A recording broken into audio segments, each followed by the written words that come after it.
Olá, estamos aqui em mais um Podcast, Fast de rápido e F de fato do dia, o Podcast do Imagem e Credibilidade, sempre levando até você neste mesmo horário a principal informação, a notícia que vai repercutir todo o dia e também durante a noite e talvez até amanhã, porque é o principal fato de Brasília que a gente traz para o nosso seguidor. Eu, Alexandre Jardim, junto com os meus parceiros e jornalistas Estevão Damásio e Rodolfo Lago, vamos debater hoje aqui um assunto que está chamando a atenção em Brasília, que é uma nova crise, ou uma possível nova crise, entre o STF, o Supremo Tribunal Federal, e as Forças Armadas, depois da declaração, no mínimo polêmica, do ministro Gilmar Mendes sobre a participação do Exército com relação ao combate do Covid. E vamos começar ouvindo, então, Estevão Damásio. O que você tem a dizer, Estevão, sobre este assunto que está bombando em Brasília hoje, amigo? Oi, pessoal. É claro que a declaração do ministro do Supremo, Gilmar Mendes, é praticamente afirmando que o que ele chama de genocídio, e ele está correto nesse ponto, afinal já são mais de 72 mil mortes no Brasil, é um genocídio. Porém, ele associou esse genocídio ao aval que estaria sendo dado pelas Forças Armadas. Era desnecessário esse comentário, mas é o preço de um governo civil com contornos muito fortes militares. É um governo civil que conta em postos-chave com ministros militares. A cúpula do Palácio do Planalto, os ministros que cercam o presidente Jair Bolsonaro, são praticamente todos militares. Muitos já foram para a reserva. Há uma pressão enorme do Exército, das demais forças, para que esses generais eles possam ir para a reserva para diminuir, em parte, o peso militar nesse governo civil. Porém, o Ministério da Saúde, que lida diariamente com esse desafio, que é o de controlar a Covid, continua sendo comandado por um general. Então, é o preço que o presidente Jair Bolsonaro paga, é o preço muito alto que as Forças Armadas pagam por terem abraçado o presidente Jair Bolsonaro desde a campanha.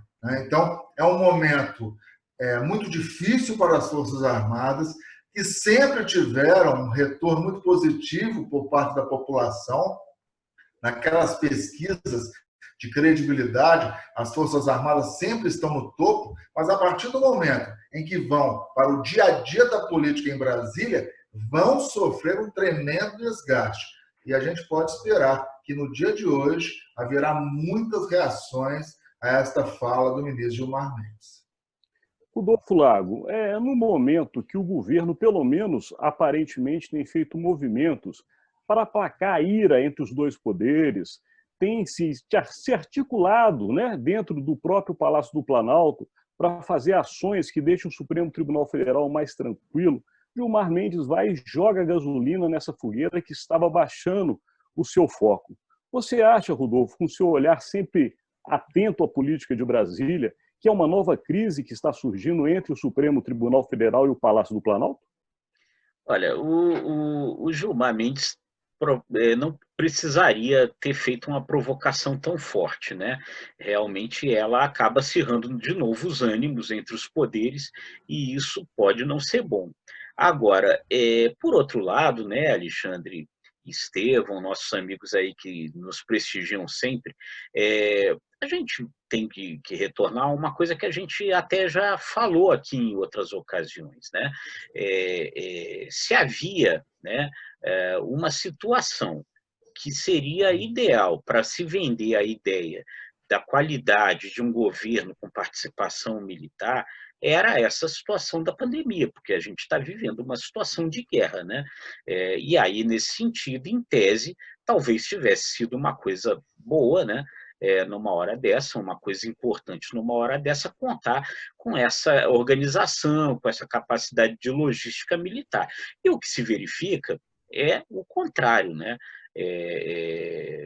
O Gilmar Mendes colocou a responsabilidade militar nessa situação e embora ele não tenha sido tão feliz assim nas palavras e tenha acirrado os ânimos, ele não deixa de ter razão de colocar essa responsabilidade, uma vez que o comando disso está na mão dos militares. E tem se revelado uma situação desastrosa, né? 72 mil mortos e tal. Uma situação desastrosa, porque o comando central, acima dos militares, o comando central nega a existência da doença, ou seja, nega a existência do inimigo. E ao negar a existência do inimigo, não adianta nada você botar militar, se os militares estão vendo o inimigo entrando no território e acham que ele não existe, né?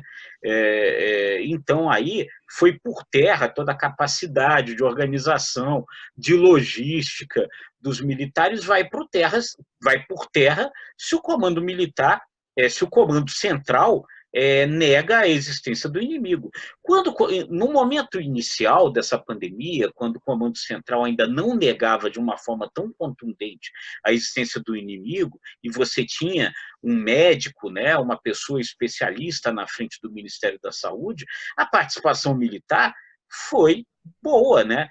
Os militares fizeram aquela bela operação de retorno dos brasileiros que estavam na China, aquilo foi elogiado, foi muito bem feito, né? Agora, a partir do momento que tirou o ministro da Saúde e o Comando Central virou essa barafunda, os militares, infelizmente, acabaram entrando na barafunda também.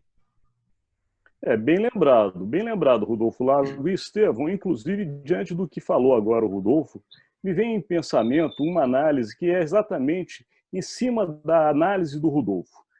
Ao invés das competências técnicas de cada área, como os militares têm as suas, de organização, de hierarquia, o Supremo Tribunal tem as suas, de julgamento, de leitura correta da Constituição brasileira, está tudo se politizando. Está virando uma política em todos os setores. Eu não sei se está havendo uma politização exagerada do Brasil ou se está havendo uma militarização exagerada dos poderes. Como é que você vê essa relação, Estevão? Eu acho que o Rodolfo foi muito feliz, né? O presidente Jair Bolsonaro perdeu uma grande oportunidade, uma grande janela de oportunidades de aproveitar toda essa organização, essa expertise das Forças Armadas, de coordenação em nível nacional, para enfrentar esse inimigo invisível, porém poderoso. Mas a partir do momento em que ele nega que haja uma pandemia, e pior, né, dá exemplos péssimos para a população que diz respeito a não ser tão zeloso com a própria saúde, o Ministério da Saúde, comandado por militar, cai em descrédito. Né? Então, eu acho que está havendo uma militarização excessiva de ações políticas. É totalmente desnecessária essa exposição, colocar as Forças Armadas à frente de políticas em Brasília que não são da competência dela. Né? Então, essa crise que pode ser gerada pela declaração do ministro do Supremo Tribunal Federal pode ser gerada numa péssima hora, no momento em que as mortes continuam subindo em regiões como o Planalto Central, onde está a nossa Brasília, e vai dificultar ainda mais o combate a essa pandemia, porque o Exército vai ter que reagir, né? Os militares do Palácio Planalto já estariam preparando até uma nota, e isso põe mais gasolina na fogueira, como você bem pontuou na conversa com o Rodolfo. Análise precisa, né, meus seguidores, de quem tem realmente décadas de acompanhamento da política em Brasília, levando até você uma informação que não se encontra em outros veículos do país. Chegamos ao final do nosso podcast, mas nunca sem a aposta do dia. E a aposta de hoje que eu faço é a chegada do ministro da Educação, ou o novo, mais um, né? Mais um ministro da Educação que chega em Brasília amanhã, segundo as informações confirmadas, para assumir uma pasta no momento de grande desafio. Então, a minha aposta do dia é: o ministro da Educação será um pouco diferente do antecessor, mas o Ministério da Educação vai manter a mesma lógica, a mesma ideologia. Essa é a minha aposta do dia. E com você, Estevão? Eu aposto nessas repercussões geradas pelas declarações do ministro, do genocídio. Essa palavra é muito pejorativa, muito pesada, Mas aposto também você está correto na chegada do novo ministro da Educação. E você, Rodolfo, qual a sua aposta do dia de hoje, essa segunda-feira, início de semana? Acho que são esses dois temas que vão seguir aí repercutindo a declaração do ministro Gilmar Mendes, amanhã a posse do novo ministro da Educação, que vai, concordo com você, Alexandre, numa linha aí talvez menos teatral do que a do Weintraub, mas do ponto de vista ideológico, a mesma linha ali de combate, né, ideológico aí da educação, já andou dizendo que as universidades hoje em dia ensinam sexo sem limite, né? Já olharam o currículo dele? Segura aí! Isso já é informação olharam? para amanhã. Isso é informação para amanhã, meus amigos. Não, não.